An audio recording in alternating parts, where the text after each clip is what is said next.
Thank you for joining us for another episode of the Janus Oasis, and I'm pleased to welcome Shelley Brown. Shelley Brown, I actually met her while she was actually in the process of releasing her book, Weird Girl Adventures. And so I remember her launch. I followed her all on social media. We did that, and I wrote her a review. And she's been kind enough to join us here to really talk about belonging and how that really applies in a hybrid remote world and return to office. And Shelley, thank you so much for coming. I'm thrilled to be here. And thank you also for all your support of all the stuff that I've been doing. And I've loved watching you as well. So happy to be here. Oh, thank you. So where do you start with belonging? Because you come to belonging, as we were having a quick chat, you were talking about the fact that you come really from a background in hospitality and events, which is always something that's being done in person. So how do you start with belonging when you're actually talking to an audience that is working remotely, working hybrid, and maybe just faced with going back to the office and not knowing really how to adapt to that whole transition? And they don't necessarily want to adapt to it. That's a big question. And we were talking earlier, there's such an immediacy to address this because when people feel like they don't belong, they're not going to stay.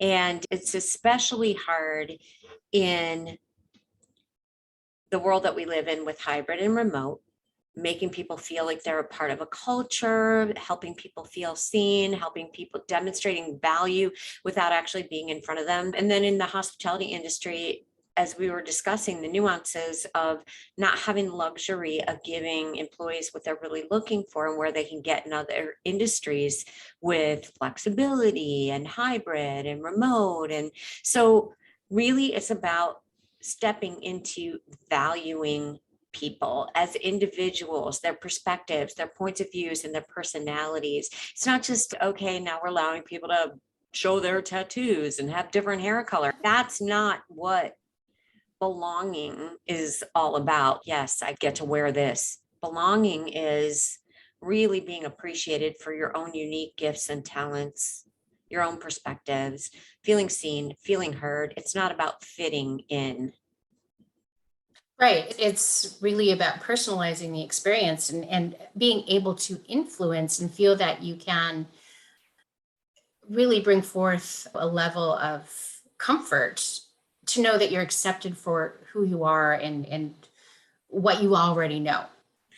Yeah, and it's also that, and it's also not having to fit into an expectation that you're going to work like everybody else, that everybody fits into this mold just because you want them to. You want them to work a certain way. You want them to sell a certain way. You want them to be a certain way because most of the people on your team are like that. But somebody like me, I'm a creative. And I was in the corporate world for my entire career, and creatives were relegated to like the marketing department and the more divergent thinking. But if you think about somebody on your team who's an incredible creative person, while they may be the oddball and the weird one, they may bring the most innovative ideas that are going to really shake up your world, and they could be the most transformational. Their ideas could be the most transformative to get your business or your company to the new level. But I think the most important thing is practicing presence, being present for each other. And with labor shortages, we're so focused on the data, the KPIs and the measurement that we don't balance humanity and metrics very well. We never did it well at all. But then you add a labor shortage to that. Right. And so stakeholders are focused on numbers.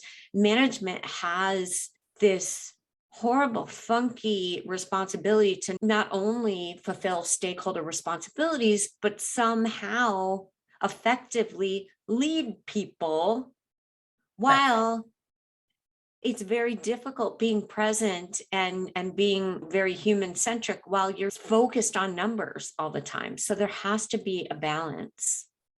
Right. And there's a lot of pressure really on managers to really go between the numbers and the personality. And there's an awful lot of emotional labor, especially in the last 2 years, that they've never actually had to do and it was never a fulfillment of that job. And now all of a sudden they have to have conversations with people about coming back to the office, masking mandates, personal values, when they've really only been trained how to do the technical Right. aspects of the job. And so are we expecting really too much of managers to then create like a culture that really encourages everybody to belong? It's so interesting, like you say that, and it all goes back to being human and knowing what it feels like for your own personal experience. Everybody knows what it has felt like to feel odd or different or like you don't belong. And if we can all take a moment to reflect on what that experience is, then maybe instead of, maybe we can fill up that space with what are one or two things we could do? Because one or two things are better than nothing. Yeah, definitely. Whether it's showing up for the Zoom with your employee instead of 2 minutes, running late 2 minutes later saying, sorry, got tied up on another call, can't make it. What does that show an employee? What does it show them about how you value them when you do that? Like what are the ways we can show people that they matter? What are the ways we can show people that they care? And it could just be one or two things. It doesn't have to be to solve the whole world's problems. But Right. again, one or two things is better than nothing. And it all, I think, starts with our self-awareness. How are we being? How are we showing up for others? Yeah, exactly. And just even giving space in it within the calls, really to have like personal chats that are not necessarily tied to a KPI, for example. Yeah, very much so. Getting to know people as people. If you think about it, if you have a team of people, and especially if they're remote, if you think about what are 5 things that are important to them that I know about them, that are not even related to their ability to perform tasks that are going to help me meet my goal. Do you know anything about them? And then by the same token, from the employee standpoint, what is it that you want them to know about you? Because I think employee expectations are enormous too. And we're also putting the onus on work to give us a sense of belonging when we don't necessarily feel our own sense of belonging outside of work either. That's a good So point too. it isn't all work's fault, and yet we blame work, and then work blames us because we're not performing, Right. or Yeah. we're doing 10 times the amount of work that we were doing before because we're trying to make up for the labor shortage. Yeah, that's a really big thing right now, because a lot of times people feel a sense of belonging because they enjoy the people that they work with. But what Right. happens when the people that have always been your refuge at work and what you've really leaned into to really feel that you're part of it are gone? And And they that, sometimes are leaving very quickly too. yeah, and that is an opportunity for companies. And I think so many organizations, whether we're remote or virtual, I was virtual for a couple decades, even before the Mhm. pandemic. And it's like, what do organizations do after the orientation to keep the red carpet rolled out? It's like you put out the red carpet, you have it exciting. Yay, I'm so happy you belong here. You're part of our company, blah, blah, blah. And then I take up the rug, trained, you're onboarded. Isn't an intentionality our walk when it comes to valuing people? There isn't an intentionality about getting to know human beings. And part of it is just so much technology distractions, whether we're in person or I worked virtual for organizations back in the early 2000s before there was so much technology. And I still felt like I was part of a culture and part of a group because people interacted, even though it was virtual, they interacted much more by phone. There wasn't even Zoom, but you still felt part of a culture because everything wasn't a text. It wasn't an email. There were boundaries because you couldn't reach people after hours and text them when they have families and kids, and somebody who's not a manager feels like they have to answer you right away instead of focusing on their family. Yeah, no, definitely. That instant access and the boundaries are a huge part of it. My win while I was on sabbatical is really not taking my phone down to my bedroom during the evening. I love that. I don't have my notifications on at all. No, I don't either. And it's the best. And I think it's important for everybody to keep those boundaries. And I have a funny story for you. When I was concierge, I worked at one of the best hotels where all the rock groups stayed. Yeah. And I had to get the signs for the parking meters that from the city that said, do not park here, you'll be towed, for the tour buses. And they would call me at 10, 11 o'clock at night, somebody parked in a parking space. And I'm like, what do you want me to do about it? I don't have a tow truck. So boundaries are so hard to maintain in this digital world. But I think it's a really important part of amplifying the experience of belonging, because it's saying, I care about you beyond what you can do for me.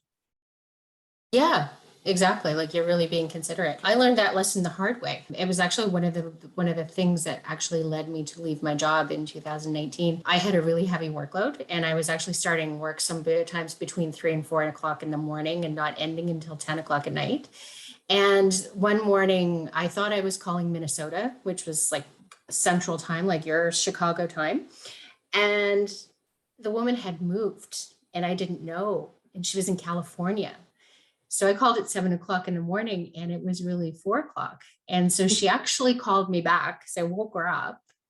And Minnesota people, a lot of times they'll start work early. So I didn't think it was actually out of bounds. But yeah, she called me back and she's like, I wanted to know who died. I felt awful. I felt awful because I realized that by trying to actually manage my workload by getting up that early, I was helping myself, but I was actually impacting other people's lives.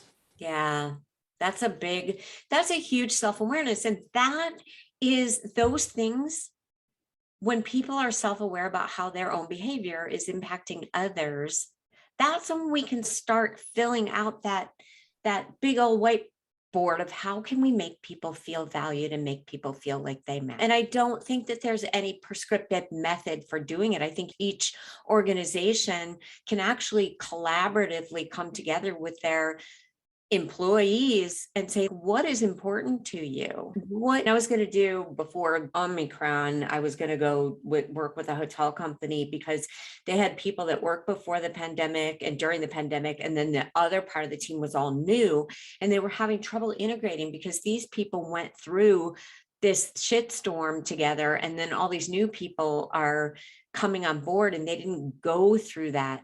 They didn't navigate through that together. So bringing those two teams of disparate teams together, it all has to do with being present for each other and being intentional about getting to know what other people care about, how other people work best, and really valuing each other as individuals. And so many people think that the more people I have that are alike, the better, but it's really our individuality that's our greatest connection to each other. Yeah, and there's actually all kinds of studies about diversity that really say that the more diversity, and that could be thought, that could be background, that could be just experience, the more diversity you've got in a team, the better performing that team is. Well, and I have to say that there's built-in diversity because we're diverse, each one of us. But I do know that people will put on their work facade to fit in or to be in that group think and not speak up. And when we think about belonging, think about a time where you maybe didn't say something to stick up for, and probably not. We've all squelched down our own voice because we were in fear or just afraid to speak up, or made certain word choices, or chose a certain outfit because we were afraid that we would be rejected or ostracized. And by the way, if you don't know this, you might. The feeling of not belonging or feeling separate affects the same area of the brain as physical pain. They've had recent studies. Yeah, actually, I read that. Yeah, it's I really, read that. and it causes stress. And then you have labor shortages because people are unwell. And when they don't feel well, they're not showing up either. Yeah. And coming back to actually to boundaries too, that I actually talked to a therapist at one point because my family was driving me nuts while I was actually working remotely.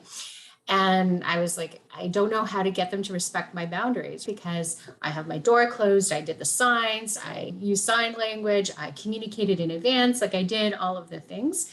And you're actually overlooking a really key person in the whole respecting of boundaries.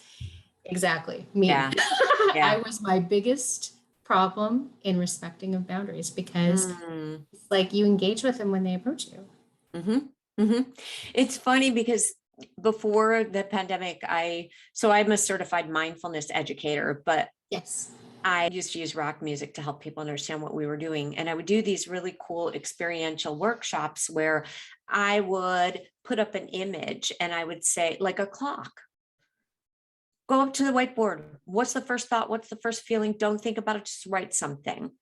Mhm. And boundaries was a big one, people not respecting meetings going over, et cetera. And then I would put a meeting room picture, whiteboard Yep. it. What's the thought? What's the feeling? And then we would come together at the end and say, what is one or two things in each category that we could just change a little bit and agree on as a team to change so that we show up better. But when it comes to like boundaries and interruptions, people had to learn about how each other works best, especially in an in-person environment. Do you want somebody to come to your office?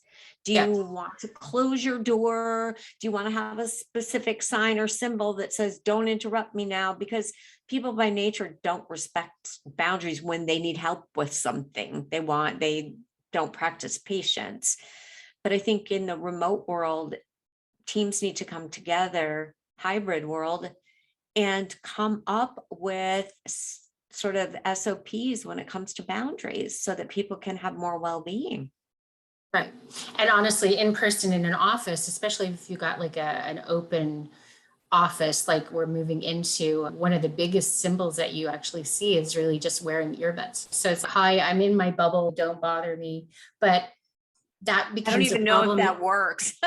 No, but that's the thing. But it also, it's off-putting too. So it can also mean that you feel that you can't approach people either. So it's like, what's the best practice with that too? Is you just monitor their availability on like Teams or Slack or whatever it is you're actually using. Send them a quick note and say, can I check your calendar? You seem to be free here. Can we pop over and have a chat? And I think maybe you get a totem, some kind of symbolic thing that everybody, if it's in person, yeah, everybody gets this one thing that's on their desk. And when that thing is upright, approach me. When it's not, don't. It could be the stupidest thing. It could be like a little, I don't know, a bobblehead, who knows? But if it's facing you, don't come near me. yeah, no, actually a symbol is actually a really powerful way to indicate availability like that. But really finding out preferences. Yeah. Some people are like, hey, I don't care. You can come up to me anytime. I'm totally open. Some people are like,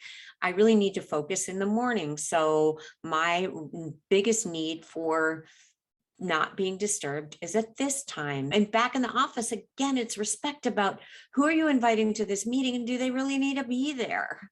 Yeah, setting the agendas, understanding like the having a clear intention about what you're trying to achieve in the meeting and how each person is really going to contribute and really like pare down honestly the number of meetings. Try to work asynchronously because that works for in person and remote. I also think before the pandemic, I would have suggest that there'd be a basket and everybody puts their phone in the basket if it if it wasn't absolutely necessary for you to have your phone in the meeting. And then the other thing that I would also suggest for in person when it came to meetings, some teams would do an actual meditation, 5-minute meditation. And it's funny because I used to joke around that people don't want to close their eyes in front of their colleagues, but they'll drool in an airport, fall asleep Yes. just like drooling, but God forbid they close their eyes in front of their colleagues. But the other thing is just like a no interruption. When you're in a meeting, give everybody a voice. Literally say, does anybody else have something they want to contribute? Give space really for people Yes. to, and like you said, no interruptions. If somebody is interrupted, like just allow them to finish speaking or go make sure that you go back to them and really facilitate. Yeah. Yep. And taking the time to meet with people and taking the time, if it's in an office, walk around, say a good morning for Pete's sake. Even before the pandemic, I remember working in offices and I had a boss that would come in with a scowl on her face. We could all see her. And it was like, oh, what's the temperature? What's her temperature today? She wouldn't even like come and say hello. And Right. people just want people to be human beings. Exactly. And that can be managed in different ways too. And you can also chalk up your day. So if you're in an open office where you've actually got the neighborhoods and you have the choice of booking, like you might be able to like change desks. So you use what's being put in place to facilitate remote and hybrid work to your advantage. So if you need focus time in that morning, book one of those desks that's an Right. individual desk that has the nice view. Do all your focus work there. People who are normally in your neighborhood don't even necessarily know that you're around. And then in the afternoon, when you are going to be more collaborative, that's where you switch desks and just kind of Yeah. use it to your advantage. I think It's everybody's responsibility. It's our own responsibility. It's the responsibility of leaders, but leaders set the tone for the culture. So if they have to walk the walk and they have to model that. yeah. Yeah, absolutely. Have you come into a lot of areas where actually it's not necessarily the leader who role models that, but you have people on the team who are actually managing up and they're so strong that they're actually role modeling the behavior for the manager? Sometimes, but sometimes it just really, it's a case by case, right? Yeah. Because if you have a manager who leads with fear, if you have a manager that doesn't believe in collaboration because or he or she just wants you, or they just want you to hit a number, and they're so metrics focused and less team focused, it really depends. Because if you've it still falls on the person in charge. Even if somebody on the team models it, it's not going to matter unless you get a buy-in from somebody who's ultimately responsible. That's a great question. Why'd you ask? Oh, because I used to do it. And how did it go? I left, so that probably answers that question, right? Same here. Same here. It was Yeah. funny. After years of being remote, I thought, oh, I'm going to go to an office because I missed that feeling of being on a team, of collaborating. And I was romanticized, like, oh, we'll go out for happy hour and I'll have a work BFF and stuff like that. And Yep. it turned out that I was basically delusional because I came into the work situation and I'm pretty extroverted, and instead of having a collaborative leader, she found that as being disruptive and literally put me in a corner. Oh Away no. from everybody. And guess what? And I talk about this when I speak. We are all our 12-year-old selves sometimes dressed as adults. Yes. And when we feel like we don't belong or we feel ostracized, we turn into that 12. It takes us back to that pivotal moment when we're like, oh my God, I'm so weird. Something's wrong with me. Holy shit. And then it impacts your ability to perform. So anyway, I'm put in the corner. I'm not even in hearing distance of my team. And it triggered my stress so bad because I like collaborating. And that job was not I was not long for that position. Nobody puts baby in a corner. Nobody puts baby in the corner. That's awful. And that kind of is that's the whole metamorphosis of the W.E.I.R.D brand, because the acronym of W.E.I.R.D, which you probably know, it's the W is welcoming. And it's not only welcoming other people, but it's welcoming our own stories, narratives, and judgments so that we can see them and not be in complete resistance to them, because what you resist persists. But it's noticing what are the judgments, thoughts, narratives that are putting a roadblock for the experience of belonging for not just me, but for other people. And again, it's about how do we keep that welcome mat out and practice hospitality with each other. And then the E is engaging, and that has to do with mindfulness listening, and that has to do with holding space for somebody, and that has to do with being fully present, so that when I'm having this conversation with you, I'm not thinking how short we are for month end. I'm with you right here, right now. And then the I of W.E.I.R.D is integrating. We're not just humans performing. We are our physical, our mental, our whole human being. We're not a person working. We're not a work life. We're just one person. So how can we integrate that in the context of work? And then the R is risk taking. As human beings, as leaders, as managers, are we willing to take a risk to show up more like ourselves? And how can that impact the people that we lead? If I show up more, if I show some vulnerability, if I show I'm having difficulties, or I don't know the answer, or whatever it is, or something that happened to me that was like something that somebody else is experiencing, what can bridge the gap of belonging greater than that?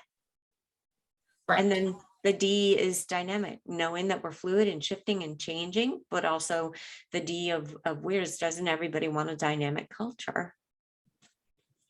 So that's a Cliff Note version of my of the Weird Girl brand. of my W.E.I.R.D process for amplifying belonging. And the most important thing is belonging is an experience. It's not a policy. It's not a strategy. It's not written in paper. It's what people actually feel and what their experience is. Yeah. And it's funny because honestly, for the longest time, and I still feel that a lot of companies really depend on the building to create a sense of belonging, when honestly, the building is not what creates the sense of belonging. It's the people. Yeah. And that's, I think, really fundamental in the aspect between, do we go back to the office, or do we work remote, or do we work hybrid? There's a misunderstanding about how work gets done and what's important to getting the work done. So it's really interesting. That's a great point. I happen to believe that we get comfortable with things that are not necessarily great for us. While I understand that flexibility, especially if you're a parent and you have children, and having the flexibility to work remote or hybrid is fantastic, I also think that there's a huge population that forgot how to human together, that they're so comfortable now in this not humaning together situation that they're hesitant to go back when it could be really good for their emotional health. Right. And well-being.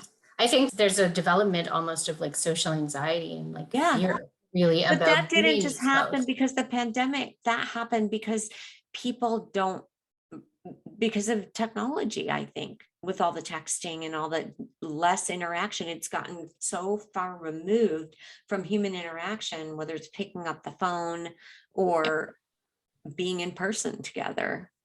Right. There needs to be an intentionality about gathering and being present, like you said, and not necessarily having the screen as the divider.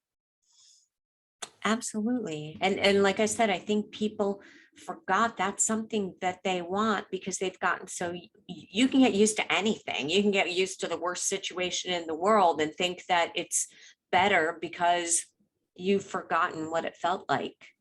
Right. The other way. Yeah. But it's interesting because it's not just the office where you get access to people. So people are going back to restaurants, people are going to events, and they're, showing up for concerts and other areas where there are lots and lots of people. So why do you think that is, where people are comfortable doing it on like a social level, but not necessarily on a work level? One of the questions I ask when I speak is, raise your hand if you ever quit a job. And I would say that the biggest percentage of people will raise their hand. Keep your hand up if you were happy where you were working. No one. All hands go down. So if the workplace that you came from was such a great place, you'd go back. We can increase pay. We can increase benefits. We can give people more well-being, gym memberships and all of that. But what it really comes down to, from my perspective, is, do I feel valued? Do I feel cared for? Do I feel a sense of purpose, not just at work, but in general? And do I understand my organization's purpose, and do I buy into that? Am I doing something meaningful that I care about? So am I cared for? Am I valued? Do I value what my organization is doing? And do I care about what my organization is doing? And if I don't understand and there's not clarity about what the ultimate goal is, or they're not walking their walk in terms of culture. We've all seen culture pages on websites, and it's like, you belong here. Guess what? I don't belong here till I feel like I belong here. Yes. So it's not a slogan. It's actually an embodied experience. Company walks its walk when it comes to culture and creating that experience, all those things together. I think people are more willing to come, people would want to come back if they haven't forgotten how much they actually liked it. Right. And No, if you've got a not, good point.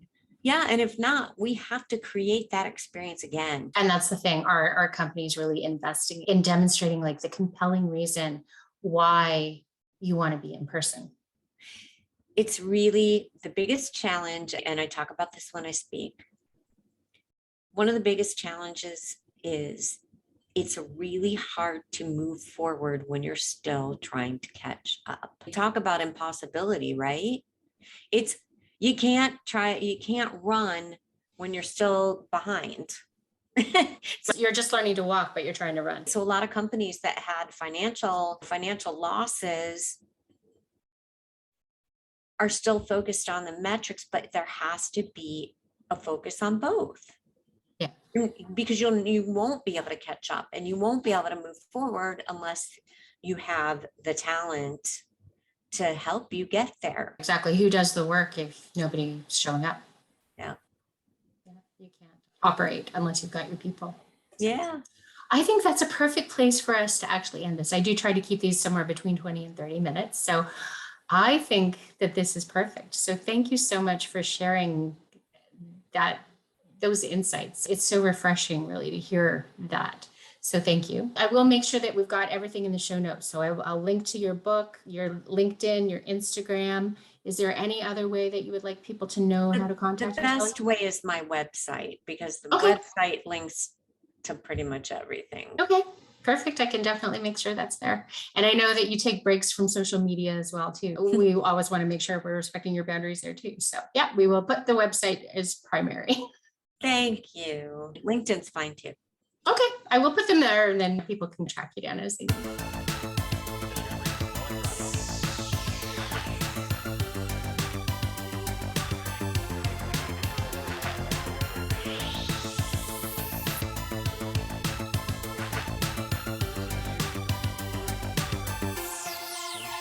Finding yourself in orbit.